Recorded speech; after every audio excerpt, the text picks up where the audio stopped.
لله رب العالمين والعاقبة للمتقين وعلى آله وأصحابه أجمعين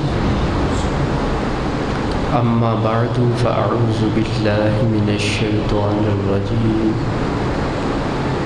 بسم الله الرحمن الرحيم قال الله تبارك وتعالى في القرآن المجيد والفرقان الحميد وما يعقلها إلا العالمون وفي مقام آخر كذلك نفصل الآيات لقوم يعلمون صدق الله العظيم إن الله وملائكته يصلون على النبي يا أيها الذين آمنوا صلوا عليه وسلموا تسليما الصلاة والسلام عليك يا رسول الله الصلاة والسلام عليك يا حبيب الله الصلاة والسلام عليك يا رحمة للعالمين وعلى آلك وأصحابك يا شفيع المذنبين.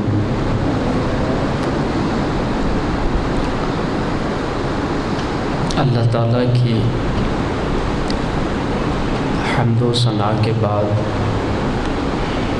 حضور نبی اکرم شفیع معظم سید المرسلین امام الانبیاء تاجدار کائنات احمد المجتبیٰ جناب حضرت محمد مصطفیٰ صلی اللہ تعالی علیہ وعلی آلہ وبارک وسلم کی عظیم اور بلند بارگاہ میں ہدیہ تبریک عرض کرنے کے بعد اللہ تعالیٰ کی بارگاہ میں دعا کرتا ہوں اللہ ہم سب کی حاضری قبول فرمائے۔ قرآن پاک کے میں نے 2 اقتباس آپ کے سامنے تلاوت کیے ہیں، انشاءاللہ اس پر آج کے اس مختصر وقت کے اندر گفتگو کروں گا۔ اللہ تعالیٰ ہم سب کو اتباع قرآن اور اتباع سنت مصطفیٰ نصیب فرمائے۔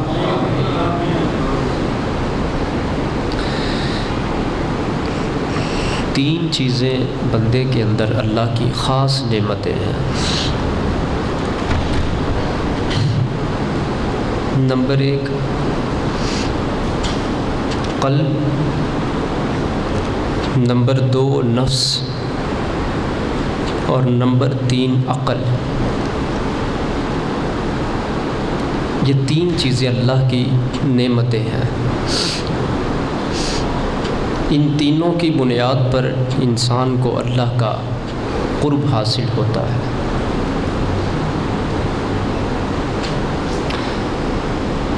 قرآن پاک کے اندر جو اللہ تعالیٰ نے یہ ارشاد فرمایا لَإِن شَكَرْتُمْ لَأَزِيدَنَّكُمْ، اگر تم شکر ادا کرو گے تو میں تمہیں اور زیادہ عطا فرماؤں گا۔ اس شکر کا معاملہ صرف کھانے کے ساتھ بند نہیں ہے، کھانا کھانے کے بعد شکر ادا کیا تو اور مل جائے گا۔ اللہ کی جتنی نعمتیں ہیں ان کا استعمال اللہ کی مرضی کے مطابق کرنا، اس کو شکر کہتے ہیں۔ جب انسان اللہ کی دی ہوئی نعمتوں پر اطاعت اور فرما برداری کے اصول جاری کرتا ہے وہ شاکر ہے، شکر گزار لوگوں میں اس کا شمار ہوتا ہے۔ دین اسلام اور تصوف کے اندر شکر ایک بہت بڑا مقام ہے جس کے حامل بہت کم لوگ ہوتے ہیں، چونکہ صبر اور شکر یہ انتہائی مشکل مقام ہے، اور ان کا جتنا مفہوم ہم آسان سمجھتے ہیں اتنا ہی زیادہ وسیع بھی ہے اور مشکل بھی ہے۔ تو شاکرین لوگ، ان کے بارے میں خود اللہ نے قرآن میں فرمایا ہے وَقَلِيلٌ مِّنْ عِبَادِيَ الشَّكُورُ، میرے بندوں میں سے بہت ہی تھوڑے ہیں جو شکر کرتے ہیں۔ تو کلمہ شکر سے بندہ شاکر نہیں بنتا، بلکہ ادائے شکر کے تقاضے پورا کرنے سے شاکر بنتا ہے۔ تو شاکرین کی لسٹ میں شمار ہونا یہ بہت بڑا رب کا فضل ہے۔ صابرین کی لسٹ میں بندے کا شمار ہو جائے یہ اللہ کا بہت بڑا فضل ہوتا ہے۔ اور گناہوں سے رکنے کا جب کہا جاتا ہے، گناہوں سے رکنا بھی ایک صبر ہے۔ لوگ بیماری آئے تو کہتے ہیں صبر کرو، اور تکلیف آئے صبر کرو، کوئی اور مصیبت آن پہنچے تو صبر کرو۔ سب سے بڑا صبر نوجوان کی زندگی کے اندر وہ گناہوں سے رکنا ہے، یہ سب سے بڑا صبر یہ ہے۔ حواس خمسہ فلسفہ کی یہ بحث ہے، عوام بیٹھی ہے، میں بات مشکل نہیں کروں گا، آسان لفظوں میں بیان کروں گا۔ 5 حصے بندے کی جو وجود کے اندر ہے، یہ جن سے گناہ بندہ کرتا ہے، بس ان کو کنٹرول کرنا ہی کام ہے۔ ایک حصہ یہ ہے، دوسری یہ ہے، تیسری یہ ہے، چوتھی یہ ہے، اور 5ویں یہ ہے۔ پکڑنا، سننا، چکھنا، سونگھنا اور دیکھنا، یہ 5 حصے ہیں بندے کے وجود کے اندر۔ جو شخص ان 5 حصوں کے اوپر کنٹرول کر جاتا ہے، یوں کہہ لو کہ ان 5 حصوں کے اوپر جو شخص قرآن و سنت کا پہرا جاری کر لیتا ہے، اللہ تعالیٰ اس بندے کے سر کے اوپر ولایت کا تاج رکھ دیتا ہے۔ دیکھیں، جو میں گفتگو، چونکہ وقت بڑا تھوڑا ہوتا ہے تو اس وجہ سے کچھ پوائنٹس ہوتے ہیں جو بتانے والے بڑے خاص ہوتے ہیں۔ تو بندے کی زندگی کے اندر صبر کا سب سے بڑا جو معاملہ ہے، سب سے بڑا، یہ جو 5 حصے جن کا میں نے نام لیا ہے نا، اگر ان کے اوپر ہم مشق کرنا شروع کر دیں کہ ان 5 پہ کنٹرول کرنا ہے، خلاف شریعت کام ان 5 سے ہونے نہیں دینا، اپنی پوری کوشش کرنی ہے، تو ایسا بندہ دن بدن انشاءاللہ اللہ کے قرب کا مسافر بن جاتا ہے، رب کے قریب ہونا شروع ہو جاتا ہے۔ تو میں بات یہ کر رہا تھا کہ بندے کے وجود کے اندر 3 نعمتیں، بڑی نعمتیں ہیں، قلب، نفس اور عقل۔ قلب جو ہے یہ جذبات کا سرچشمہ ہے، جتنے بھی جذبات ہیں وہ سارے دل سے نکلتے ہیں۔ بزدلی ایک جذبہ ہے، وہ بھی دل سے نکلتا ہے۔ بہادری ایک جذبہ ہے، وہ بھی دل سے تعلق رکھتا ہے۔ کسی کے ساتھ اچھا چلنا، برا نہ سوچنا، یہ بھی ایک جذبہ ہے، اس کا بھی تعلق دل کے ساتھ ہے۔ یہ کرنے کا مقصد ہے کہ جو قلب ہے نا بندے کا، یہ جذبات کا سرچشمہ ہے، یہاں سے جذبات پھوٹتے ہیں، جیسے کنویں کے اندر سے پانی نکلتا ہے نا، ایسے دل کے اندر سے جذبات نکلتے ہیں۔ دوسری چیز نفس ہے، نفس خواہشات کا سرچشمہ ہے، خواہش اچھی ہو یا بری ہو وہ نفس کے اندر سے نکلتی ہے۔ جو لوگ اپنے نفس کی اصلاح کر لیتے ہیں، پھر ان سے خواہشات اس طرح کی نکلتی ہیں، جیسے ہی اذان ہوئی تو وہ ترجیح دیتے ہیں باجماعت نماز پڑھنے کو، یہ خواہش ہے کہ جیسے میں نے ظہر کی نماز باجماعت ادا کی ہے میں عصر کی بھی ادا کروں گا، یہ خواہش ہے۔ عمل سے پہلے جو چیز بندے کے دل سے نکلتی ہے وہ خواہش ہوتی ہے،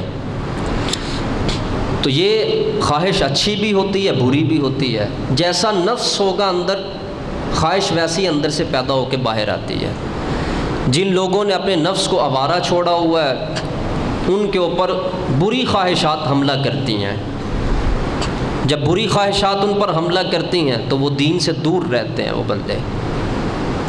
یہ دوسری یہ چیز ہے، یہ بھی میرا موضوع نہیں ہے آج کا، تعلق ہے جزوی، اس وجہ سے بیان کر رہا ہوں۔ تیسری چیز بندے کے اندر جو اللہ کی خاص نعمت ہے وہ عقل ہے۔ عقل جو ہے یہ خیالات کا سرچشمہ ہے، یہاں سے خیالات نکلتے ہیں باہر۔ تو قلب کے اندر سے جذبات، اور نفس کے اندر سے خواہشات، اور عقل کے اندر سے خیالات، یہ تین چیزیں جو اللہ تعالیٰ نے بندے کے وجود کے اندر رکھی ہیں، ان تین چیزوں کی جب بندہ اصلاح کرنے کے در پہ ہو جاتا ہے تو جب ان کی اصلاح ہو گئی تو جذبہ اچھا ہوگا، پھر دل کی اصلاح ہو گئی تو جذبہ صادق رہے گا، صالح رہے گا، نفس کی جب اصلاح ہو گئی تو خواہش اچھی نکلے گی، اور جب عقل کی اصلاح ہو گئی تو پھر خیال اچھا آئے گا۔ تو جب بندہ ان تین چیزوں کی اصلاح کر لیتا ہے تو اللہ تعالیٰ پھر ان کو انعام کیا دیتا ہے، پھر ان لوگوں کو پھر رب کیا انعام دیتا ہے؟ اللہ تعالیٰ پھر ان کو قرآن پاک کے اندر جو ارشاد فرمایا، اولئک علی ھدی من ربہم واولئک ھم المفلحون، اللہ کی بارگاہ سے جو لوگ ہدایت کے اوپر گامزن ہیں اور سب سے بڑی فلاح جو لینے میں کامیاب ہو چکے ہیں، فرمایا یہ وہ لوگ ہیں سب کے سب۔ تو میرا موضوع آج میں نے عقل کے اوپر تھوڑی سی بات کرنی ہے باعتبار اسلام۔ میرے آقا نے عقل کا تعارف کرواتے ہوئے ارشاد فرمایا وَأَصْلُ دِينِ الْعَقْلُ۔ حدیث لمبی ہے مگر میں اقتباس حدیث پیش کر رہا ہوں، جزو حدیث آپ کے سامنے عرض کر رہا ہوں۔ میرے دین کی جڑ عقل ہے، یہ حضور کا فرمان ہے۔ اس سے یہ بھی نہیں سمجھنا، اب میں ابھی اس کی تشریح نہیں کرتا، میں نے ترجمہ کیا ہے، آپ خود اپنے آپ سے ذرا پوچھ لیں کہ اس ترجمہ کے ساتھ آپ کو حدیث کی سمجھ آئی ہے؟ نہیں آئے گی۔ میں جواب دے دیتا ہوں، ترجمہ دوبارہ کرتا ہوں۔ میرے دین کی جڑ عقل ہے، کیا مطلب ہے کہ دین کو عقل کی بنیاد پر سمجھنا ہے، عقل کی اتباع کرنی ہے، عقل کی پیروی کرنی ہے تو پھر دین سمجھ آئے گا۔ تو بندہ جب عقل کی پیروی کے در پہ ہو جائے گا تو بہت سارے پھر احکام اسلام کے ایسے ہیں جو عقل میں نہیں آتے۔ مثال کے طور پر عورت کمزور ہے نا، عورت کمزور ہے، اسلام نے اس کا حصہ ایک رکھا ہے۔ مرد کماتا بھی ہے، طاقتور بھی ہے، اس کے حصے دو ہیں۔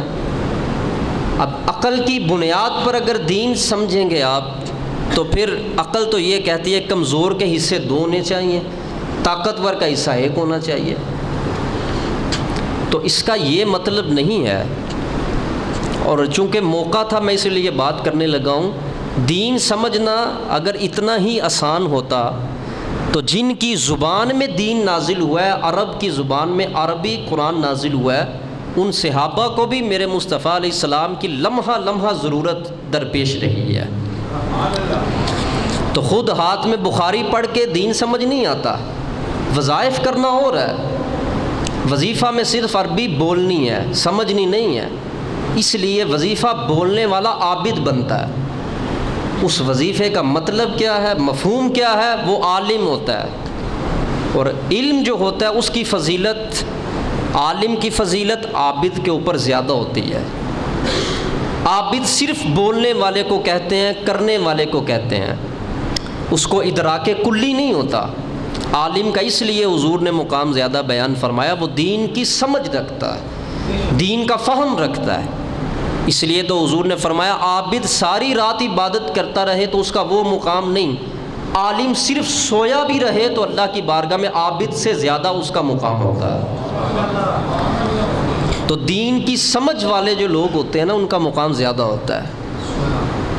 تو عبادت یہ موقف موضوع نہیں ہے، جزوی پہلو آ رہے ہیں، میں تو عرض کرتا جا رہا ہوں سب کو کہ عقل کا جو سرچشمہ ہے نا، یہ عقل کے اندر سے جو چیزیں نکلتی ہیں یہ خیالات ہیں جو نکلتے ہیں۔ تو میرے آقا نے ارشاد فرمایا میرے دین کی جڑ عقل ہے، نہ ہم نے عقل کے پجاری ہونا ہے اور نہ ہی ہم نے عقل سے بالکل بے دخل ہونا ہے، عقل سے کام بھی لینا ہے اور عقل کو بالکل چھوڑنا بھی نہیں ہے۔ تو کیسے کام لیں گے اس سے ہم؟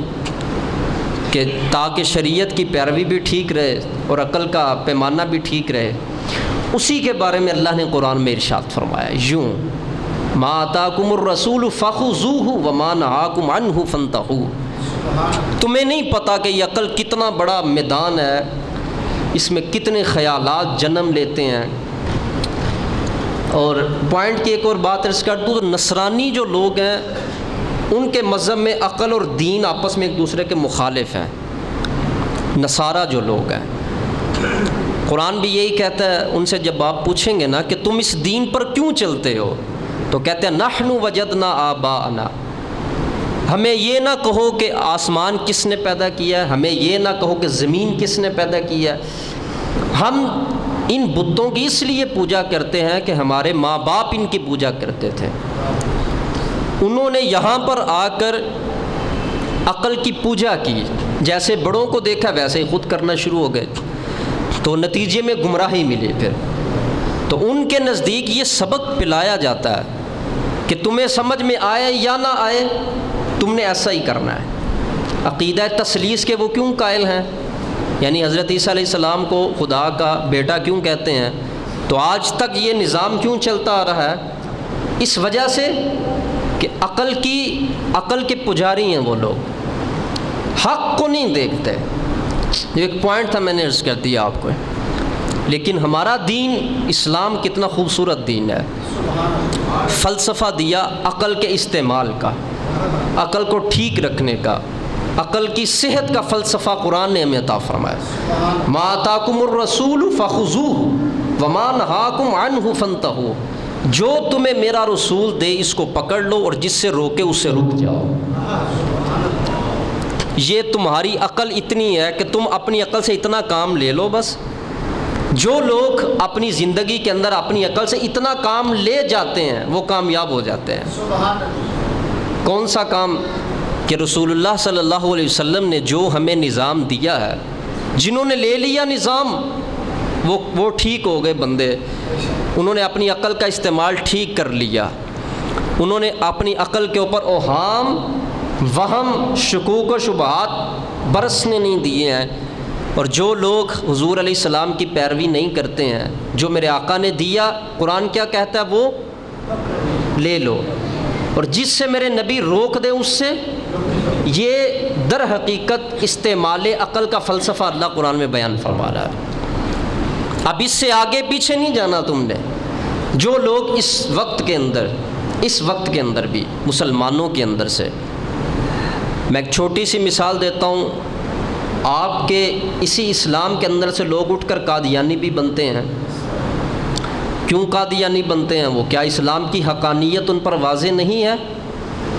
کیا اسلام کے لاجکس اور اصول ان کے اندر کوئی کمی تھی کہ وہ اس اسلام کو چھوڑ کر تو انہوں نے مذہب قادیان قبول کیا؟ در حقیقت جس وقت انسان قرآن کا دامن چھوڑتا ہے نا، جس وقت حضور علیہ السلام کا دامن چھوڑتا ہے، ان کی پیروی کا دامن چھوڑتا ہے اور اپنی عقل کا استعمال قرآن اور حدیث سے آگے جا کے کرنے کی کوشش کرتا ہے، تو نتیجے میں گمراہی آتی ہے۔ پھر اسلام کے پیچھے رہو، اسلام کے اصولوں کے پیچھے رہو، حضور علیہ السلام کی سنت کے پیچھے رہے تو عقل کا استعمال ٹھیک رہے گا۔ عقل کا معنی کیا ہے؟ عقل اکال سے ہے، اور اکال رسی کو کہتے ہیں عرب کے اندر۔ اس رسی کو عرب اکال کہتے ہیں جس سے وہ جانور کو باندھتے ہیں۔ لفظ عقل بھی اکال سے ہی بنا ہے۔ تو اکال کا لغوی معنی ہوتا ہے رسی جس سے جانور کو باندھ کے آپ کھڑا کر دیتے ہیں تاکہ سرکشی نہ کرے، دوڑے نہ اور بھاگے نہ۔ جو بندے کا نفس ہے نا، نفس، یہ اس کا جی چاہتا ہے وہ ہر جگہ پر منہ مارے، ہر جگہ پہ منہ مارنے کو اس کا جی چاہتا ہے۔ اور وہ لوگ جن کے پاس عقل کی رسی مضبوط نہیں ہے، ان کا نفس عقل کی رسی سے جب بندھا ہوا نہیں ہے تو ہر جگہ پہ منہ مارتا ہے، نہ حلال دیکھتا نہ حرام دیکھتا ہے۔ آنکھ کا استعمال غلط ہو رہا ہے، کس وجہ سے؟ اس لیے کہ عقل کی رسی سے نفس کا گھوڑا باندھا نہیں ہے۔ تو عقل کی رسی جب ہے نہیں تو باندھنا کس چیز سے ہے پھر؟ تو عقل کا لغوی معنی ہی رسی ہے۔ اور نفس ایک شرارتی گھوڑا ہے.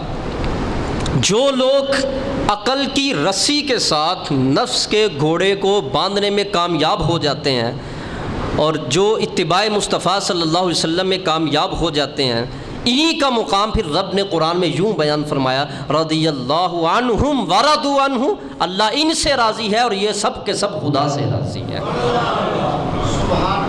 یہ فلسفہ حیات اصلاح انسان ہے جو میں نے آپ کو مختصر لفظوں میں بیان کر دیا ہے. اب آپ خود اس سے اندازہ کر لیں کہ جو لوگ اپنی عقل سے کام نہیں لیتے، آج ان کو لوگ کہتے ہیں یہ چلا سا بندہ ہے، یہ ہلکا پھلکا سا بندہ ہے. جو دین کی بات کرتا ہے نا، لوگ اس کو اتنا عقل مند نہیں سمجھتے.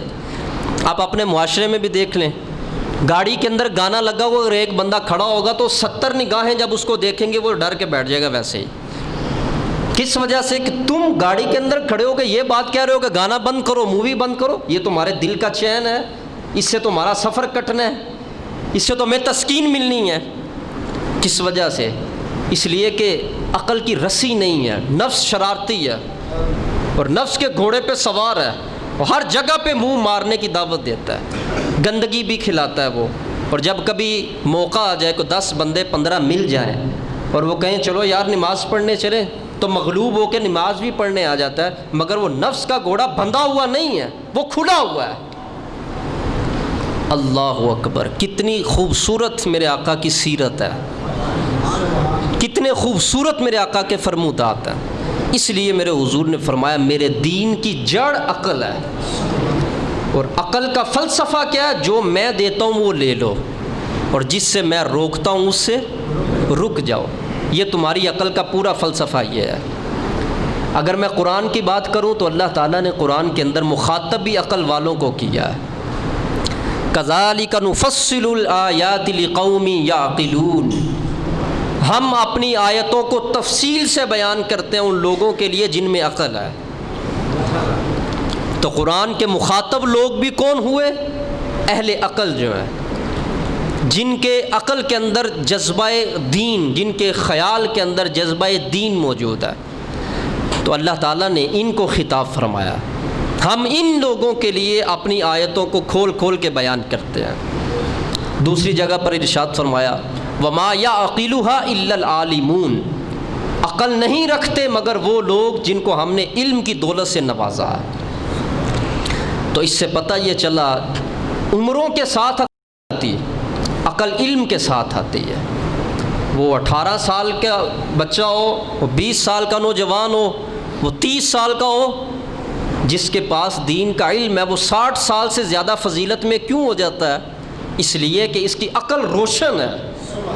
جس کی عقل روشن ہے اللہ کے نزدیک مقام بھی اس کا زیادہ ہوتا ہے. میں ایک اور آیت پڑھتا ہوں قرآن پاک کی. اللہ تعالیٰ نے قرآن میں فرمایا محبوب اپنے امتیوں کو فرمائیں قُلْ هَلْ يَسْتَوِي الَّذِينَ يَعْلَمُونَ وَالَّذِينَ لَا يَعْلَمُونَ، کیا وہ لوگ جو علم والے ہیں اور وہ لوگ جو علم والے نہیں ہیں کیا یہ برابر ہیں؟ فرمائیے ہرگز برابر نہیں ہے. جن کی عقل دین کے علم کی وجہ سے روشن ہو جائے ان کا مرتبہ زیادہ ہوتا ہے، اور جن لوگوں کی عقل دین کے علم کی محرومی کی وجہ سے سیاہ رہتی ہے وہ 100 سال زندگی گزار دے، اس کا کوئی اعتبار نہیں ہے، اس کا کوئی مقام نہیں ہے، کوئی اس کا درجہ اور کوئی فضیلت نہیں وہ حاصل کر سکتا. تو میں نے یہ اب تک جتنی قرآن پاک کی آیات پڑھی ہیں میرا مقصد یہ بیان کرنے کا ہے، ایک تو یہ کہ اللہ کا قرآن بھی ان کو مخاطب کرتا ہے جو اپنی عقل سے کام لیتے ہیں، اور عقل والے وہ لوگ ہیں جو حضور علیہ السلام کی سنت کی پیروی کرنے میں کامیاب ہو جاتے ہیں. تو ہمارے معاشرے کے اندر اب آپ خود دیکھ لیں، میں نے تفصیل کے ساتھ یہ جو گفتگو بیان کر دی ابھی تک، عقل کس کو کہتے ہیں، عقل کا معنی کیا ہے، قرآن میں اہل عقل کی فضیلت کیا ہے. تو جو بندہ دین کی بات کرتا ہے اس کو پریشان نہیں ہونا چاہیے معاشرے کے اندر. جو 10-15 رشتہ داروں میں بیٹھ کے دین کی گفتگو کرتا ہے اگر اس کی کوئی مخالفت بھی کرتے ہیں تو اس کو پریشان نہیں ہونا چاہیے. اللہ تعالیٰ نے اس کی عقل کو نور سے منور کیا ہے، اور دین کا نور ایک روشنی ہے. تو جو لوگ اس کی مخالفت کر رہے ہیں یہ عقل سے بہرہ مند لوگ تو یہ ہیں. اور جو بندے اہل علم ہیں جن کو اللہ نے نور علم عطا فرمایا، اللہ نے ان کو اہل عقل کہہ کے پکارا ہے قرآن پاک کے اندر. جن کو میرا رب کہے کہ عقل والے یہ لوگ ہیں، ان کو دنیا نہ بھی مانے تو دنیا کی کیا فکر ہے، رب ان کو عقل والا کہتا ہے. آئیے میں ذرا عقل کا ذرا وزن بھی بتا دوں، پھر ایک دو باتیں عرض کرتا ہوں، ٹائم بڑا مختصر ہوتا جا رہا ہے. ملائکہ نے اللہ تعالیٰ سے پوچھا اللہ کا عرش دیکھ کر، رب کا عرش بہت بڑا ہے اور بڑا وزنی ہے. اللہ کا عرش جب دیکھا فرشتوں نے تو کہا میرے مولا یہ اتنا بڑا عرش اور اتنا وزنی، تیری کائنات میں اس سے بھی زیادہ کوئی وزنی چیز ہے؟ اللہ نے فرمایا ہاں کیوں نہیں یا اللہ وہ کون سی ہے؟ فرمایا بندہ مومن کو جو میں نے عقل عطا کیا وہ میرے عرش سے بھی زیادہ وزنی ہے. بندہ مومن کی جو عقل ہے جو میں نے اس کو عطا کیا وہ میرے عرش سے بھی زیادہ وزنی ہے. اب آپ خود دیکھ لیں وہ لوگ جو عقل سے کام صرف ایک کام لیتے ہیں، میں وہ بھی تجزیہ پیش کرتا ہوں. تو آج کی جو ساری گفتگو یہ اصطلاحات کے ماتحت ہے، آسان ہے سمجھنا اس کو. تو اللہ تعالیٰ نے عقل کا وزن دیکھو، بندے کی عقل کا کتنا بڑا وزن بیان کیا ہے کہ میرے عرش سے بھی زیادہ اس کا وزن ہے. اور ایک جگہ پر حضور علیہ السلام نے ارشاد فرمایا اول ما خلق اللہ العقل، اللہ نے سب سے پہلے جس چیز کو پیدا فرمایا وہ اللہ نے عقل کو پیدا فرمایا. ایک جگہ پر یہ بھی ہے سب سے پہلے اللہ نے میرے نور کو پیدا کیا. تو اولیت دو تین طرح کی ہوتی ہے. وہ اولیت حقیقی وہ ہے جو حضور کا نور ہے. عقل کو بھی اول میں پیدا کیا مگر یہ اولیت اضافی ہے. تو موضوع سمیٹ کے یہاں تک آتا ہوں. عقل کی دو قسمیں ہیں، ایک عقل معاش ہوتی ہے اور ایک عقل معاد ہوتی ہے. عقل معاش اس کو کہتے ہیں جو ہر کام کے اندر صرف دنیا کا فائدہ سوچتی ہے، پیسہ کیسے کمانا ہے، مجھے فائدہ کیسا ہو، میں کس طرح لوگوں سے آگے نکل جاؤں. دن کو بھی اسی کے بارے میں، رات کو بھی اسی کے بارے میں. دکان پر بھی بیٹھتا ہے تو بس یہی فکر ہے، لوگوں میں بھی بیٹھتا ہے تو بس یہی فکر ہے. یہ عقل معاش ہے. اور اس عقل کے حامی لوگ اللہ کے نزدیک کوئی معتبر مقام کے حامل نہیں ہوتے. یہ تو کافروں کے پاس بھی ہے. سڑک اچھی بنانی ہے آپ سے زیادہ تجربہ ان کے پاس ہے. کاروبار میں ترقی کیسے کرنی ہے اصول آپ سے زیادہ ان کے پاس ہے. تو عقل معاش جو ہر وقت دنیا کا فائدہ سوچے اس کو عقل معاش کہتے ہیں. اور اللہ تعالیٰ نے اس عقل کی کوئی تعریف نہیں کی قرآن پاک کے اندر. اور ایک عقل ہوتی ہے عقل معاد دال کے ساتھ. یہ وہ عقل ہے جو ہر کام کے اندر اپنی آخرت کا فائدہ سوچتی ہے. میری آخرت کیسے بہتر ہو، ہر چیز کے اندر آخرت اس کو نظر آتی ہے، اس کو دنیا نظر نہیں آتی. میں موضوع آسان کر دیتا ہوں، اس کو یوں سمجھ لیں آپ. نبی کریم صلی اللہ علیہ وآلہ وسلم ایک صحابی کے گھر کے قریب سے گزرے تو 2 منزل گھر تھا. بعض روایت میں اس سے بھی اونچا ہے، بہرحال 1 منزل سے زیادہ تھا، اس پر اتفاق ہے. جب میرے آقا نے وہ گھر دیکھا تو حضور علیہ السلام نے فرمایا یہ کس کا گھر ہے؟ تھوڑی سی ناراضگی کا اظہار فرمایا. جب ان کو پتہ چلا انہوں نے اپنا سارا کا سارا گھر جو نا گرا دیا جا کر. میرے آقا کریم علیہ السلام کو پتہ چلا تو حضور نے بلا کر پوچھا تم نے گھر کیوں گرا دیا؟ یا رسول اللہ وہ چیز میرے نزدیک کیسے محبت کے لائق ہو سکتی ہے جو چیز آپ کی نگاہ کے اندر درجہ غضب کے اندر چلی جائے، میں اس کو اپنے پاس رکھ نہیں سکتا ہوں. یہ عقل معاش نہیں تھی، یہ عقل معاد ہے. ان کو اس بات کی فکر تھی. یہ نہیں جا کے پوچھا کہ حضور سے مسئلہ تو پوچھوں کہ دوسری بلڈنگ بنانا جائز ہے کہ جائز نہیں ہے، چونکہ حضور علیہ السلام نے ان کے مقام کے لائق جو بات کی تھی وہ ان کا مقام تھا کہ غلام تم میرے ہو اور اتنے بڑے گھر بنا کر تو دنیا میں تمہارا رہنے کا لگتا ہے بڑا خیال ہے. پھر یہ فکر تھی. اور صحابہ سے بڑا صوفی کون ہو سکتا ہے اور صحابہ سے بڑا متقی کون ہو سکتا ہے؟ انہوں نے اپنے تقوی کے درجے کے تحت جا کے سارا گھر گرا دیا. یہ وہ عقل ہے جو عقل معاد ہے، جس کو فکر آخرت لاحق رہتی ہے. ایک صحابی کے ہاتھ کے اندر میرے آقا کریم علیہ السلام نے سونے کی انگوٹھی دیکھی تو حضور علیہ السلام نے فرمایا ہذہ شعلۃ من النار، دوزخ کا یہ شعلہ. ان کو ابھی اس حکم کا پتہ نہیں تھا کہ سونا حرام ہو چکا ہے. یہ بھی میں بات واضح کر دوں. ورنہ جب صحابی کو جیسے حکم آیا انہوں نے ویسے عمل شروع کر دیا ہے۔ جیسے ہی حضور نے فرمایا یہ دوزخ کا شعلہ تمہارے ہاتھ میں، انہوں نے اتارا اور اتار کے پھینک دیا۔ جب اتار کے پھینک دیا تو حضور علیہ السلام چلے گئے، تو جب جیسے میرے آقا گئے تو سنیے گا، یہ عقل معاد ہے، دنیا کی فکر نہیں ہے اس میں، آخرت کی فکر ہے۔ دیگر صحابہ نے کہا اٹھا لو اس کو، بیچ دینا، جو قیمت ملے گی اس کو استعمال کر لینا۔ یہ طریقہ جائز تھا، بیچ دیا جائے، پہننا جائز نہیں، مرد کے لیے سونا یہ پہننا جائز نہیں، نہ پہنانا جائز ہے، تو یہ طریقہ جائز تھا کہ وہ بیچ دیتے۔ مگر انہوں نے کیا جواب دیا؟ انہوں نے کہا وہ چیز جس کے اوپر میرے آقا کی ناراضگی کی نظر پڑ گئی ہے، اللہ اس سے برکتیں ختم کر دیتا ہے۔ اب میں نہ اس کو بیچوں گا، نہ رکھوں گا، نہ اٹھاؤں گا، جو میرے مصطفیٰ نے فرما دیا، ہماری جانیں بھی اس پر قربان ہیں۔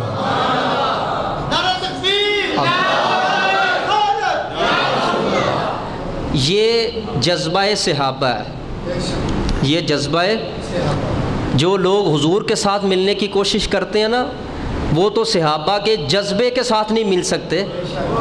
میرے مصطفیٰ کا مقام تو پھر آج تک کبھی کسی کو ملا ہی نہیں ہے آج تک۔ یہ حضور کے صحابہ کا جذبہ ہے۔ بات آئی تو میں ایک اور حدیث بیان کر دیتا ہوں۔ میرے آقا نے ارشاد فرمایا، تم احد پہاڑ جتنا بھی صدقہ کر دو نا، تمہیں اتنا اجر نہیں ملے گا۔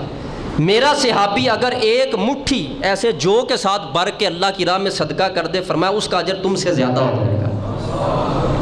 کوئی بتا سکتا ہے فرق کس نے کیا؟ فرق تقویٰ کے مرتبے نے کیا ہے، اور تقویٰ بنیاد رکھتا ہے اسلام کی، اور اسلام تھا وہ صحابی کے اندر، تو صحابی کے تقویٰ کی بے مثلیت حضور نے بیان فرما دی کہ میرے صحابی کا تقویٰ بے مثل ہے، بے نظیر ہے۔ پتہ چل گیا نا باپ کو؟ تو صحابی کا جب تقویٰ بے مثل ہے تو تقویٰ جس ذات میں ہوگا وہ بھی بے مثل ہوگی۔ تو جب صحابی کا تقویٰ بے مثل تو ان کی ذات بے مثل، تو جب ان کی ذات بے مثل تو پھر ان کا مقام بھی بے مثل، تو جب ان کا مقام بے مثل ہے تو پھر اس سے خود اندازہ کر لو جن کے غلام بے مثل ہیں وہ آقا کتنا بے مثل و بے مثال ہو۔ تو یہ تین باتیں ذہن میں رکھو، میں نے یہ اس عقل کی تفسیر میں بتائی ہیں۔ ایک عقل معاش ہوتی ہے جو ہر وقت دنیا کی ٹو میں رہتی ہے، دنیا کا فائدہ کہاں سے ہو، یہ عقل معاش ہے۔ یہ کافر کے پاس بھی ہے، اور وہ بندہ کہ جس کو اپنی آخرت کی فکر نہیں، جو نام کا مسلمان ہے، ہر وقت اس کی عقل معاش میں رہتی ہے، معاش اور معاش۔ فائدہ کہاں سے ہوگا، دنیا کا فائدہ کہاں سے ہوگا، فلاں جگہ سے فائدہ، بس معاش۔ اور عقل معاد اللہ خاص لوگوں کو عطا فرماتا ہے۔ سب سے پہلے اللہ تعالیٰ عقل معاد اپنے نبیوں کو عطا فرمائی ہے، جن کے ہر عمل کے اندر آخرت کا درس موجود ہے، جن کے ہر قول کے اندر آخرت کی فکر موجود ہے۔ اور نبیوں کے بعد پھر اللہ عقل معاد ان لوگوں کو عطا فرماتا ہے جو انبیاء کی پیروی کرتے ہیں، جو انبیاء کی پیروی میں لگے ہوتے ہیں۔ یہی وہ فلسفہ ہے جس کی میں نے پہلے آیت پڑھی، میں اسی کے اوپر آ کر اختتام کرنا چاہتا ہوں، جس کے بارے میں رب نے فرمایا، جو میرے رسول تمہیں دے دیں وہ لے لو، اور جس سے روک دیں اس سے رک جاؤ۔ کس وجہ سے؟ اس لیے کہ تمہاری عقل امتیاز نہیں کر سکتی کہ صحیح کیا ہے اور غلط کیا ہے۔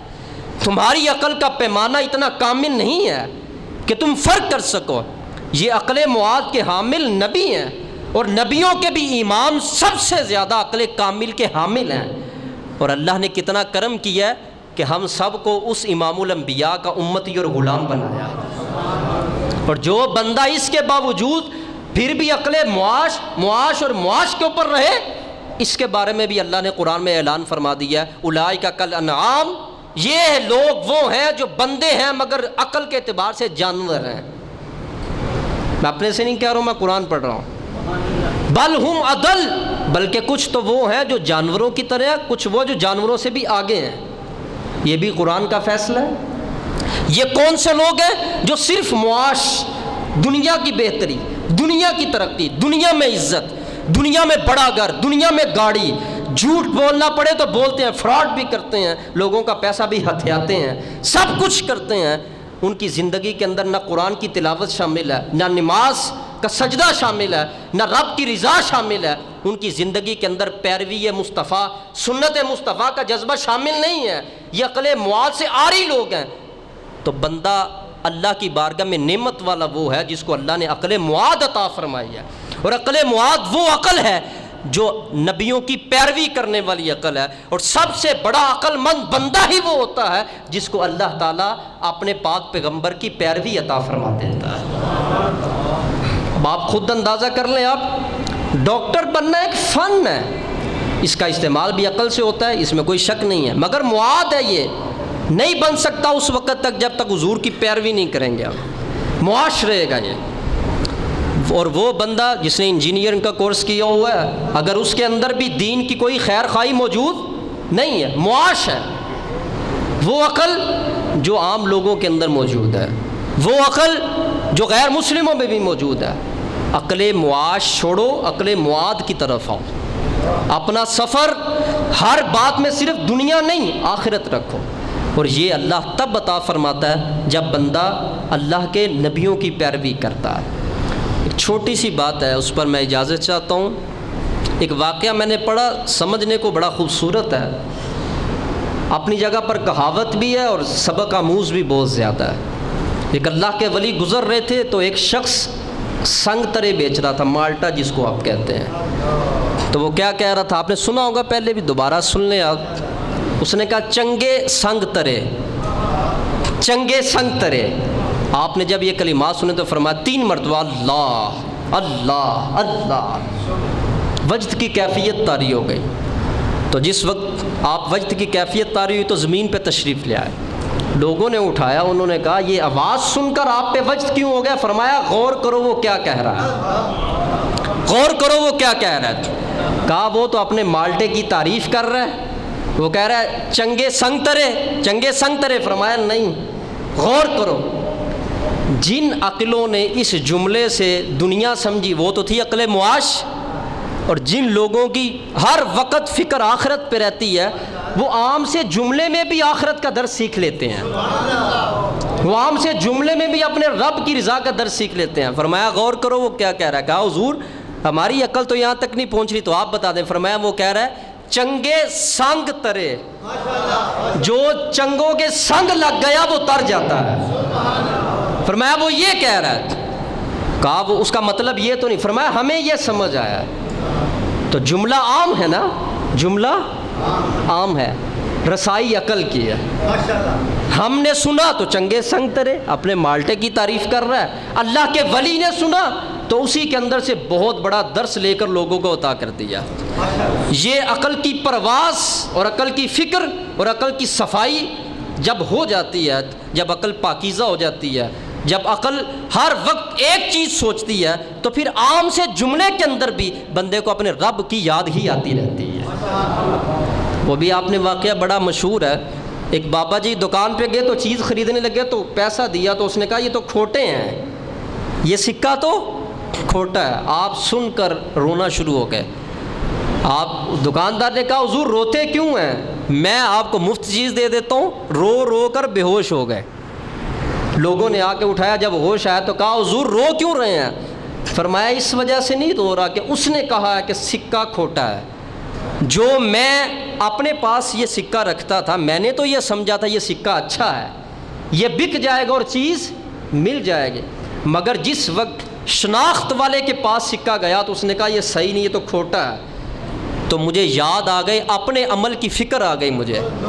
جن عملوں کو میں بڑا اچھا سمجھتا ہوں، یہ میں سمجھتا ہوں، جس وقت شناخت والی بارگاہ میں گیا تو اگر کہہ دیا گیا تیرا عمل کھوٹا ہے تو پھر میں عمل کہاں سے لاؤں گا؟ سکہ تو میں دوبارہ بھی لا سکتا ہوں۔ یہ ہے عقل معاد۔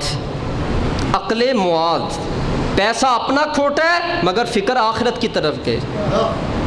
کہا کہ اس کے پاس گئی، مجھے شناسائی نہیں تھی کہ یہ سکہ کھوٹا ہے، سکے کے بدلے سکہ آ سکتا ہے، مگر کل بروز قیامت جس کو میں سمجھتا ہوں میں بہت عمل کرتا ہوں، اگر رب کی بارگاہ میں اس پر مہر لگی یہ کھوٹے عمل ہیں تو عمل کے بدلے عمل کہاں سے لاؤں گا میں؟ اس وجہ سے میرے اوپر بے ہوشی طاری ہو گئی ہے۔ جس وقت بندے کی عقل صاف ستھری ہو جائے، دین کی تابع داری میں ہو جائے، تو پھر چھوٹی چھوٹی بات سے انسان رب سے ڈرنا شروع کر دیتا ہے۔ اور یہی قرآن کا مطلوب بھی ہے، اور یہی رب کو بھی مطلوب ہے، اور اسی کا ذکر اللہ نے قرآن میں فرما دیا ہے، یہ عقل پالش ہو کبھی نہیں سکتی ہے جب تک حضور علیہ السلام کی اتباع نصیب نہیں ہوگی۔ آج کرنا شروع کر دیں اور عقل کا نکھار دیکھیں پھر کیسا ہے، عقل کی پہنچ دیکھیں پھر کیسی ہے۔ اللہ والے کچھ لوگ ان کو دیکھ کے کہتے ہیں یہ سائنس لوگ ہوتے ہیں، ان کو کیا پتہ ہو۔ وہ بندہ سائیں ہوتا ہے جو دن کو بھی رب کی تجلیات کے نظارے کرے اور رات کو سونے سے پہلے بھی رب کی تجلیات کے نظارے کرے۔ وہ سائیں اس وجہ سے ہے کہ وہ بولتا کم ہے، ان کی نظر زیادہ کام کرتی ہے، اس وجہ سے اپنے سے زیادہ کبھی بھی کسی کو، سب سے زیادہ اصول یہ ہے کہ یہ کہو کہ میں سب سے ادنا ہوں، باقی سب مجھ سے اعلیٰ ہے، مجھ سے افضل ہے۔ پھر کچھ ملنا شروع ہوگا، پھر کچھ ملنا شروع ہوگا۔ ہمارے ہاں تو فرق ہی بہت زیادہ ہے، ادھر 5 پوری ہیں، جو نہیں پڑھتا ہم اسے افضل ہوتے ہیں۔ تمہیں کیا پتہ ہو یہ عمل کھرا ہے یا کھوٹا ہے، یہ تو رب کو پتہ ہے نا۔ اس وجہ سے ہمیں عقل معاش نہیں، عقل معاد چاہیے۔ اللہ تعالیٰ ہم سب کو عقل معاد کا حامل بنائے۔ وما علینا الا البلاغ المبین۔